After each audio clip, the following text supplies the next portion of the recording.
Fernando Paulsen y nuestros panelistas e invitados son una combinación clave por la 92.9 FM.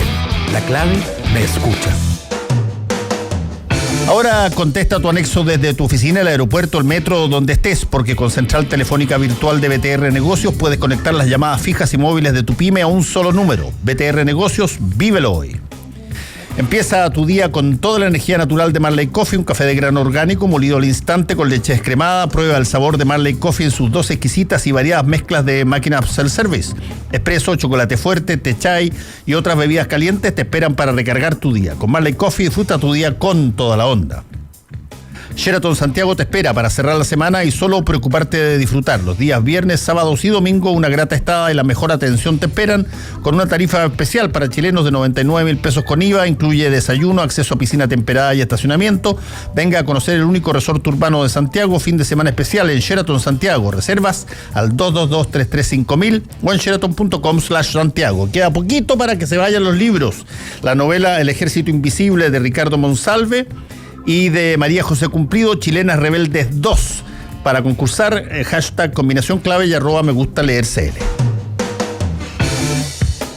Bueno, apareció mucho en la tele mi próxima entrevistada últimamente, porque desde que se fijó un haz de luz a lo que se llamaban las organizaciones sociales, a las tienen distintos nombres, a las organizaciones en el territorio, que me gusta esa que suena así como de película de indios antiguos, es el territorio Apache.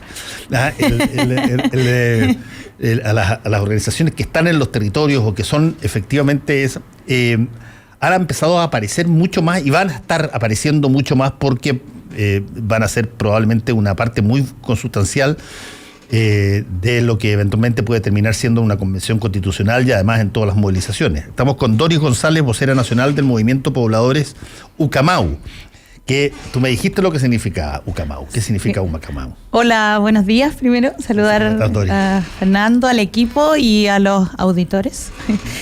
Bueno, Ucamau significa así somos en lengua aymara.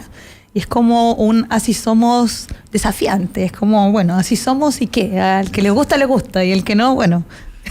Ahora, ustedes se concentran básicamente en de situaciones de vivienda.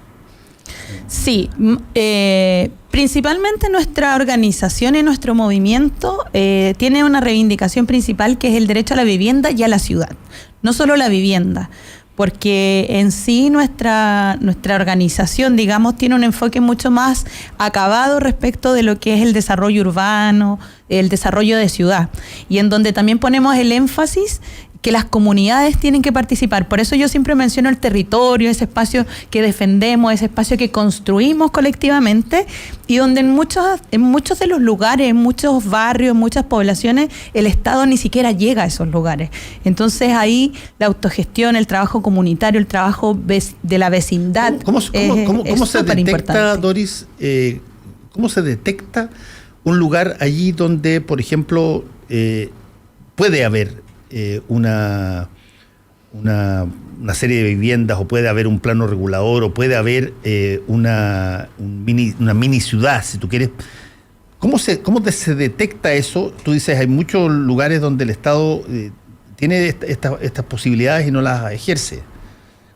¿Cómo buscan ustedes los lugares? ¿Conversan con los alcaldes directamente? ¿Cómo lo hacen? No, generalmente cómo llegamos al territorio no es a través de la institucionalidad, sino que a través de las redes que construyen las mismas organizaciones, los mismos movimientos. Entonces, si hay una necesidad, y en particular, como nuestro enfoque también tiene que ver con la construcción de barrios, hay una necesidad, por ejemplo, en allegamiento.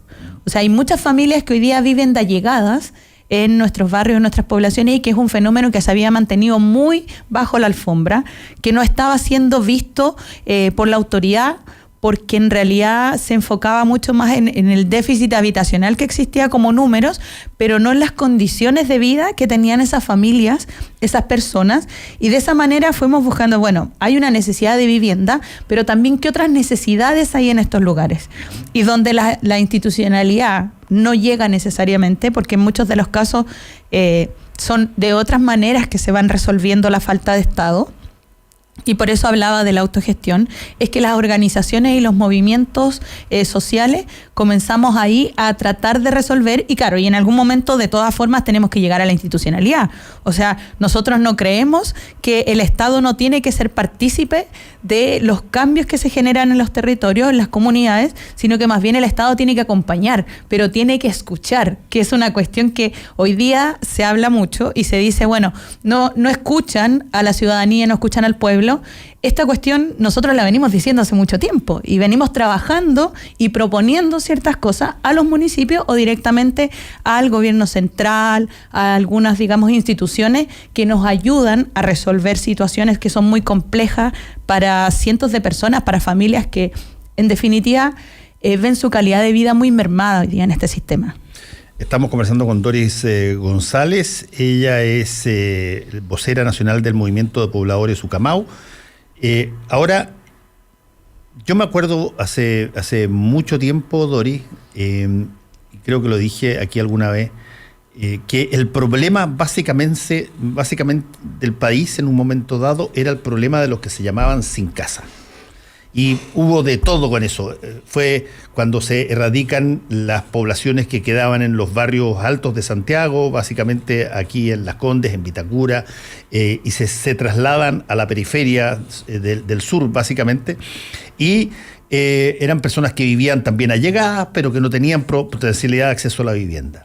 Cuando cambia la norma y deja de ser el Estado el que construye y pasa a ser el privado el que busca el lugar y recibe un subsidio para que construya, con una utilidad, por cierto, se llena de posibilidades de este tipo y se altera un poco la lógica de los sin casa al problema de los con casa, porque las casas eran de 37 metros cuadrados, me acuerdo las primeras, o 36 metros cuadrados, no tenían ampliación. De hecho, ahora son menos. Son más chicas algunas. Era salvaje. Bueno. Yo entendí en algún momento dado que se hicieron una cantidad enorme de casas los primeros gobiernos de la Concertación, porque justamente el problema era tener.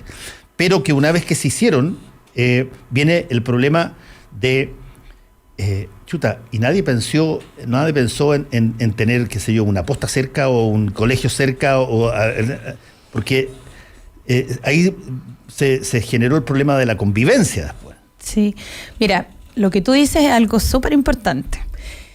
Cuando se instala la dictadura en este país, hubieron varias reformas que se hicieron, no fue solo la Constitución, sino que también se llevaron adelante procesos como, digamos, el Código Laboral, que era, quitarle fuerza a la organización sindical, a los sindicatos, dividirlos, pero también se construyó a partir de la dictadura un fenómeno que fue el fenómeno de la erradicación y de crear bolsones de pobreza. En particular, desde el año 76 se produce una operación que se llama Operación Confraternidad. Sí, me acuerdo perfecto. Entonces que se empieza a sacar a los pobres del sector oriente de la región metropolitana, que nosotros decimos, sacaron a los machucas del sector oriente, que ahí es donde estaban sus redes, tenían sus trabajos, porque en definitiva, cuando los pobres vivíamos en este sector de la ciudad, nuestro trabajo quedaba más cerca. Cerca, sí. Entonces trabajábamos... Las poblaciones del ejemplo y el esfuerzo arriba en la comuna de Vitacura estaban permanentemente ahí. Sí, por último nos conocíamos. Sí. No pensábamos que el otro era un monstruo, sino que había una interacción.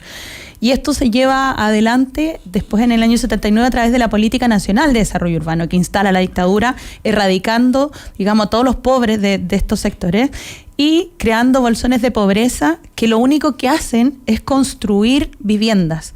Y es como esta idea de la casa, la propiedad privada, mi casa, mi espacio, mi metro cuadrado, instalando también esa idea de que lo mío y lo privado, no lo colectivo, es lo que nos va a ayudar a construir una mejor sociedad. Entonces ahí es donde, por ejemplo, hay muchos lugares donde fueron erradicadas estas personas que están principalmente en el sector sur de la ciudad. Sí. Y ahí no se construyen hospitales, ahí no se construyen buenos colegios, ahí no hay conectividad. O sea, hay lugares que se construyeron donde las viviendas efectivamente no tienen los metros cuadrados necesarios, no tienen posibilidad de ampliación. Las calles, de hecho, hay lugares donde ni siquiera cabe un auto por los pasajes. O sea, no es que no hubo una planificación urbana, sino que todo eso fue pensado e intencionado, porque un profesional se da cuenta inmediatamente lo que puede producir eso, ni siquiera 20 años después, sino que un par de años después. Entonces, esa lógica de construcción, de expulsar a los pobres hacia las periferias de la ciudad, lamentablemente se ha mantenido durante este tiempo. La Concertación durante sus gobiernos también hizo y dijo, vengo a dinamizar la construcción de ciudad. Hicieron las viviendas progresivas, las casetas sanitarias. De hecho, en particular, yo crecí en una población de Estación Central. Bueno, yo soy de la población Santiago, de Estación Central. Ahí viví mucho tiempo de allegada con mi familia, con mis padres. Y luego nos trasladamos, después que mi mamá estuvo mucho tiempo en un comité de vivienda, a una vivienda que era una caseta sanitaria. Y la caseta sanitaria consistía en que se entregaba un baño y una cocina. Y no había nada más.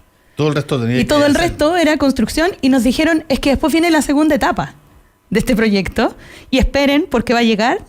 Y llegó ahora, hace un par de años atrás, y cuando yo llegué a vivir a ese lugar tenía 13 años, hoy día tengo 37, y acaba de llegar. Entonces, la construcción fue muy disímil, fue bajo las condiciones que tenían estas familias, pero tampoco ahí hubo una visión de barrio, de involucración de la ciudad, de pensar en la vida del barrio, digamos, que es lo que fortalece además las comunidades.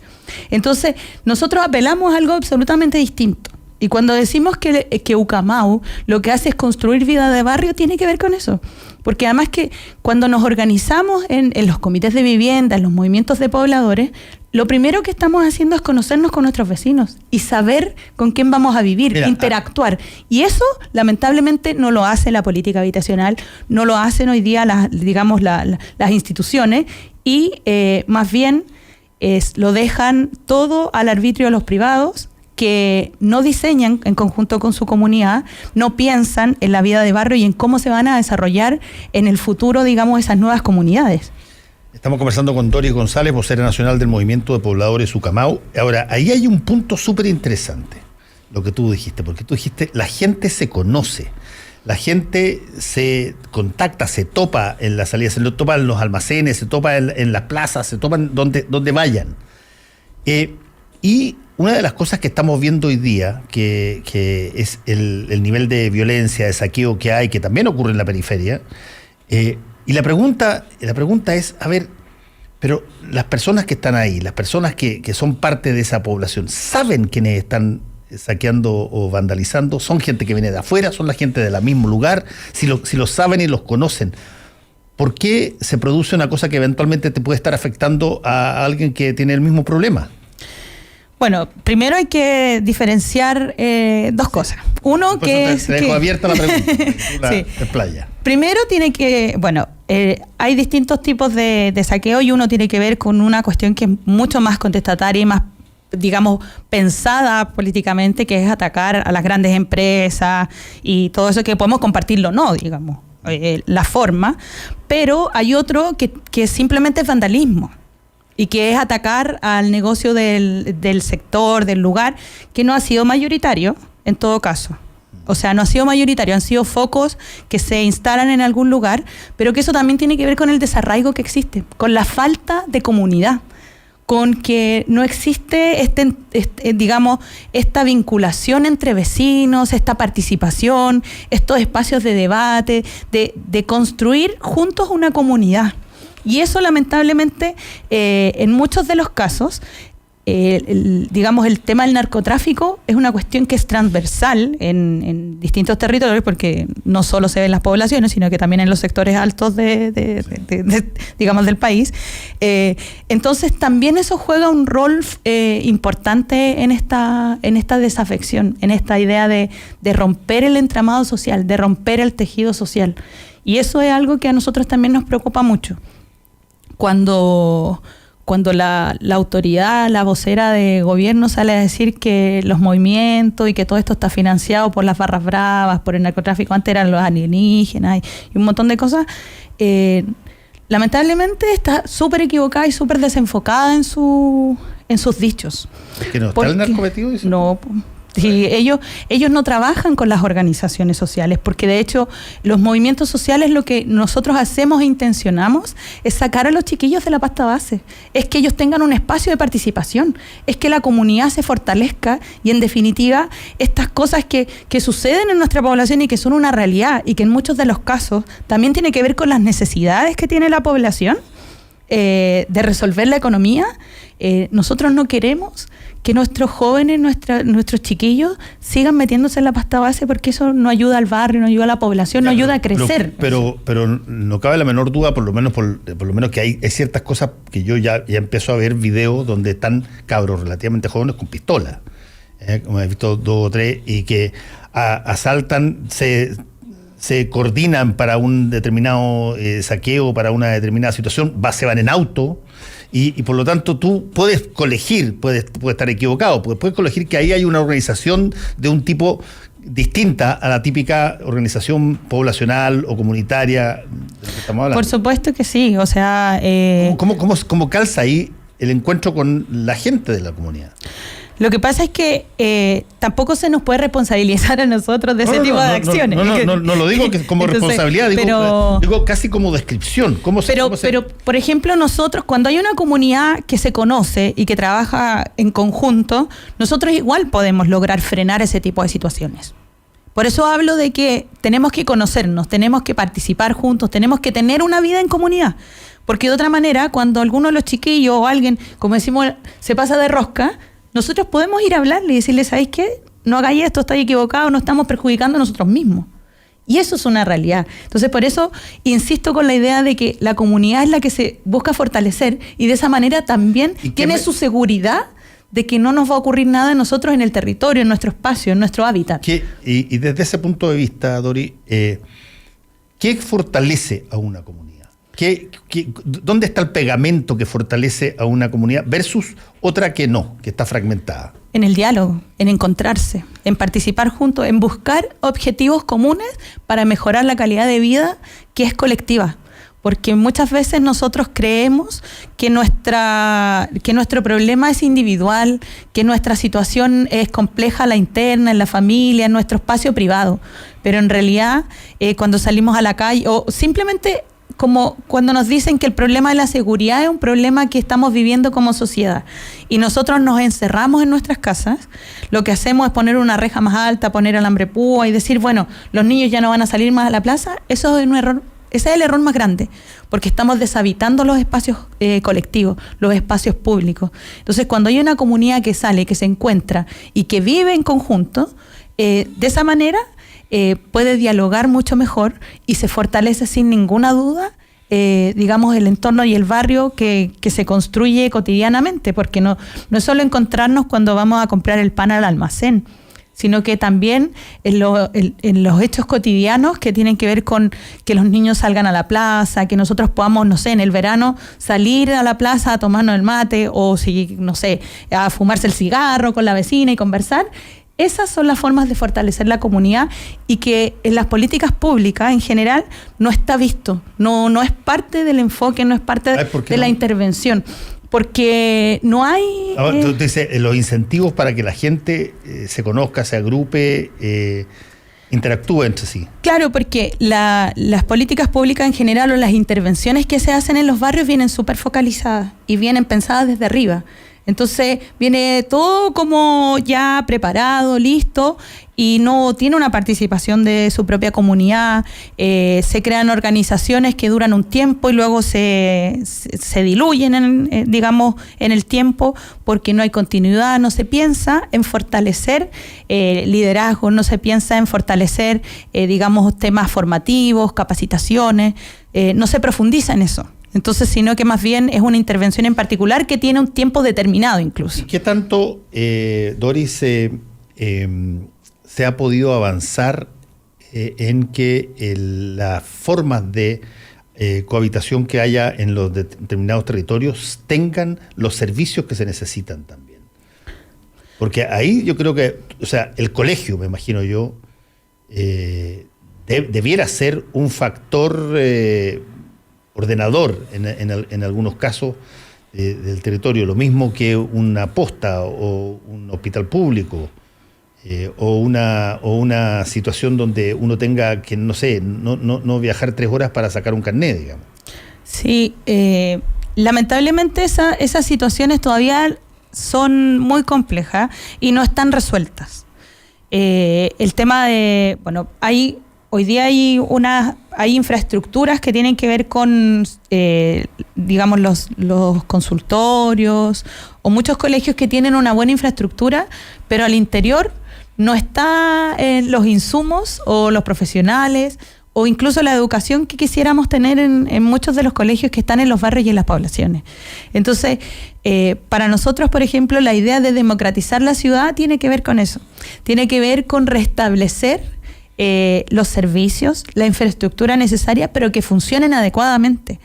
Porque no sirve solamente tener una bonita infraestructura de un centro asistencial, de un CESFAM, por ejemplo, y que no tenga los insumos necesarios, que no tenga los profesionales para poder atender a las familias. ¿Y eso es algo regular que ocurre? Eso es algo más cotidiano de lo que uno esperaría. O sea, de hecho, existen todavía muchos conflictos al interior de las comunidades porque el consultorio, por ejemplo, no puede entregar los números suficientes para la cantidad de personas que necesitan atención médica. Y tampoco hay una visión digamos, de salud preventiva, sino que hay una necesidad de cambiar también ese tipo de lógicas. Entonces, es doloroso cuando nosotros volvemos cada vez a repetir que levantarse a las 4 de la mañana es una cuestión mucho más cotidiana de lo que uno quisiera para ir a sacar un número al consultorio. Y entregan 50 números y si tú soy el 51 o el 52, jodiste, te tienes que ir para la casa a buscar otra forma de resolver tu dolencia. Entonces, esas situaciones son complejas, o que las líneas de teléfono que supuestamente se abrían a la comunidad tienen llamados extensos, llamas durante todo el día y tampoco tienes la solución. ¿Y qué tanto, Doris, tú tienes el fenómeno de los que se denominan de alguna manera los nini, digamos, que ni trabajan ni estudian? Digamos, es el cabro en edad escolar, adolescente, que probablemente no encuentra nada atractivo en el colegio, en una de esas es capturado por alguna banda o por alguna cosa, pero que en términos estrictos esa persona está desocializada, digamos. Mira, yo creo que a veces ese fenómeno se hace... Yo tengo la impresión de que esa es o debiera ser una política pública ad hoc del Estado, que esa persona, por eso tú creaste la obligación de ir al colegio durante 12 años, incluso con prekinder ahora. O sea, porque si es que tú consideras que la educación es el factor probablemente más rápido y más eficiente para que tú puedas generar condiciones distintas que te permitan cambiar la situación en la que naciste, no debiera haber nada que impidiera que eso pasara. Y por eso se pone la obligación. Sí. Pero de que tú instales una medida no quiere decir que esa medida vaya a ser la regla. Eso te quiero preguntar cómo. Sí. Lo que pasa es que las situaciones, además, al interior de los establecimientos educacionales son tremendamente complejas. Porque las situaciones familiares, en muchos de los casos hay chiquillos que se les llama problemáticos y los profesores, por mucha voluntad que tengan, hacerse cargo de 42, 40 niños en una sala es complejo, es difícil. Entonces, en algunos casos es como el niño problema, y el niño problema termina abandonando el sistema educativo y es como, bueno, lo abandona y quedó ahí al arbitrio de la sociedad o de su familia. De la calle. Y tampoco puede salir a trabajar, no tiene trabajo estable. Entonces, ¿qué tipo de oportunidades o qué cosas vamos viendo para que estos chiquillos y chiquillas no sea la única solución tener que renunciar al sistema educativo y la única alternativa además que les queda, porque no pueden buscar un trabajo porque no tienen terminada su educación, claro, no tienen competencia o no tienen las herramientas necesarias para buscar un trabajo formal, terminen yéndose, digamos, a delinquir o a buscar otras formas que tampoco son las adecuadas. Entonces, hoy día el sistema no está dando el sustento necesario a un mundo que es el mundo juvenil, el mundo de los adolescentes. Que es el que parece, que el que se ve en la calle a veces con más rabia, digamos. Sí, porque han sido excluidos del sistema, han sido además, expulsados. Como bien ayer, te lo digo, Jordán, en el programa anoche de Última Mirada, decía, ese adolescente es súper especial porque él tiene la mirada del padre y el abuelo, y tiene la mirada del hermano chico, digamos, y de sus amigos en las otras casas. Por lo tanto, si es que esa persona se queda con la sensación de que nada va a cambiar y que él puede terminar con la pensión de 130 lucas que tiene el papá, los estímulos para que esa persona busque por otro lado, que no sea necesariamente el institucional, son muy altos. Sí, por supuesto. O sea, las condiciones de vida a las que está sometida la mayoría de la población hace que nuestras expectativas y nuestras esperanzas se terminen yendo al carajo, porque en realidad, o sea, con una pensión miserable, con un sueldo que es bajísimo, los tiempos de traslado hacia nuestro trabajo son larguísimos. Entonces, y resulta que por otro lado te ofrecen cuestiones que son inmediatas, que te van a ayudar a solucionar la vida, entonces, bueno, ¿cómo hacemos que estos incentivos, que son incentivos perversos, incentivos perversos, no sigan excluyendo a nuestros jóvenes y no los sigan llevando, digamos, directo a un precipicio? Porque eso también es una realidad. O sea, la rabia que sienten mucho, yo también siento rabia en estos días y me enojo y estoy así como con las sensaciones y las emociones a flor de piel, porque cuando comienzan a criticar y que el vandalismo, bueno, pero es que hay algo detrás de eso. Entiendan el por qué pasa esto. No es solo decir, es que esto está bien y esto está mal. Son como esos dos parámetros, como que no existieran matices en el intermedio y como que no hubieran razones para que los jóvenes hoy día tengan tanta rabia. Si la rabia tiene que ver con un factor de postergación, tiene que ver con un factor de exclusión y de precarización. Todo tiene que ver con un factor que para mí mover es el más brutal de todo, que es que tú te convences de que si es que no haces una cosa brutal, incluso ilegal, nada va a cambiarlo. Nada va a cambiar. Sí. Tú no crees en el voto, más aún si es voluntario, no tienes costo, claro, más aún. No da lo mismo. Y por lo tanto es una situación de, si tú quieres, de fatalidad asumida. Sí, es como un poco como inmolarse, como dicen. Sí, entonces... Dori González, vocera nacional del Movimiento Pobladores Ucamau, muchas gracias por haber estado con nosotros, Dori. Sí, oye, quería solo una cosa antes de retirarme, enviar un saludo muy grande a Gustavo Gatica, a su familia, un abrazo.